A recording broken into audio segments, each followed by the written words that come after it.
Bhrigu became intensely devout about Shiva that he became very feminine. So Parvati felt little irked by this, so he asked her to move. Oh, Shiva was just amused by this tiff that is going on between his wife and his devotee.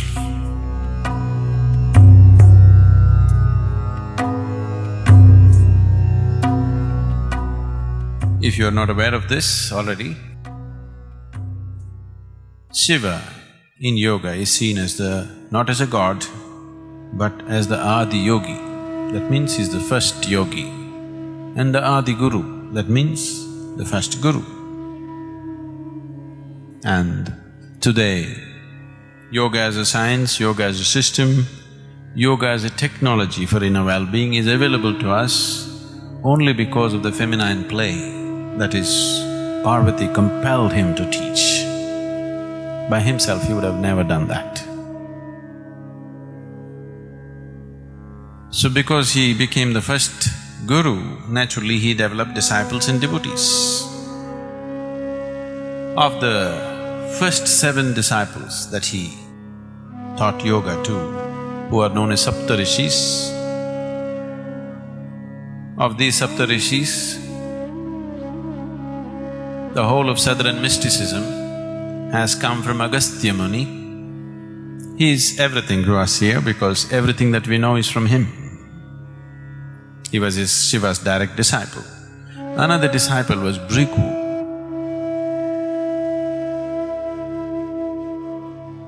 Bhrigu became intensely devout about Shiva that he became very feminine, because devotion is feminine. He became a great devotee of Shiva. So every day he comes and he wants to do… 3 times he wants to circumambulate Shiva. That means he wants to do pradakshina 3 times. He doesn't start his day without doing that. And Parvati is right here. By now she is also a fully enlightened being, but he ignores her completely and he goes only around Shiva, never around both of them. So Parvati felt little irked by this. So one day, she sat close to him. Then Bhrigu came and there was no way to go around Shiva without going around Parvati, so he asked her to move. This is the way of a devotee. They are not logical people, very feminine, but they're intense. Parvati said, "Why should I move?" He said, "I will go only around the Lord, not you." Bhrigu saw there was not enough space for him to go around Shiva alone, so he converted himself into a mouse and went around Shiva alone, ignoring Parvati or excluding Parvati from the circumambulation. So Shiva was just amused by this tiff that is going on between his wife and his devotee. So he looked at the whole thing and he grabbed Parvati and put her on his lap, just to see what he will do. How is he going to circumambulate Shiva without circumambulating Parvati now, because she is sitting on his lap? Then Bhrigu transformed himself into a bird and went around just Shiva.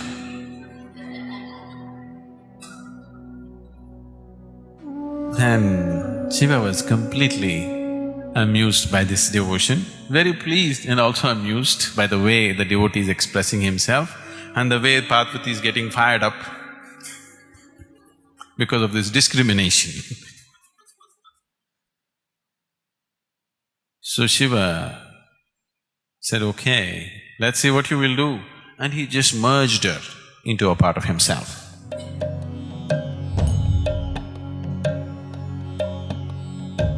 Shiva has become half Parvati and half woman, half man.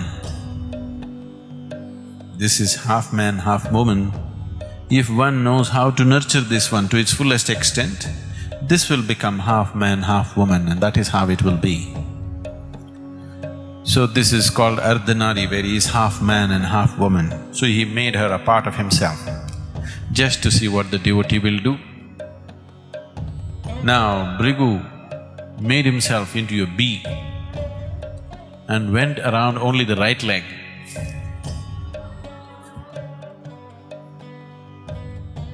So Shiva and Parvati, both of them laughed and they said, "This is not a man. He's too feminine. What he's dedicated to is everything to him. He's blind to everything else." So he just buzzed around the right leg refusing to go around the left leg because this is Parvati.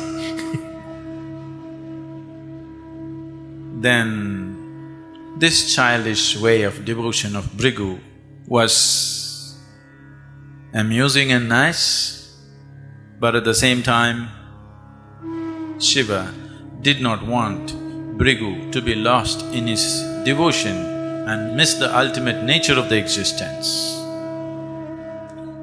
So, he got into the yogic posture of Siddhasana, where there was no way for him to circumambulate his leg or any other part of his body. If he has to do it, he has to do it for both these principles of feminine and masculine.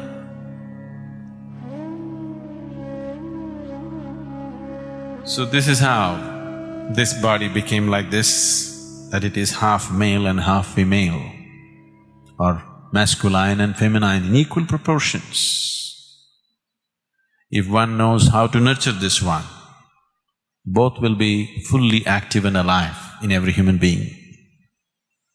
If we let these two parts of us reverberate as intensely as the other, each one of us can be a 100% man and 100% woman within ourselves.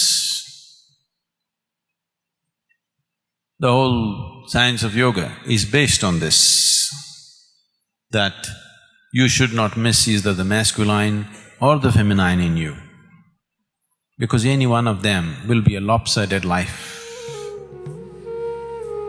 Now, when we say yoga, we are talking about a dimension which is all-inclusive. It is not an exercise or a process for creating health. It is about ultimate well-being of the human being, in which you cannot exclude any aspect of life. It is about attaining to a dimension beyond all dimensions. It is about a system and a method to use your own existing system as a ladder to the divine, to make your body, to make your mind, to make your emotion and your energies a ladder to the divine, to make yourself into a stepping stone towards your ultimate nature.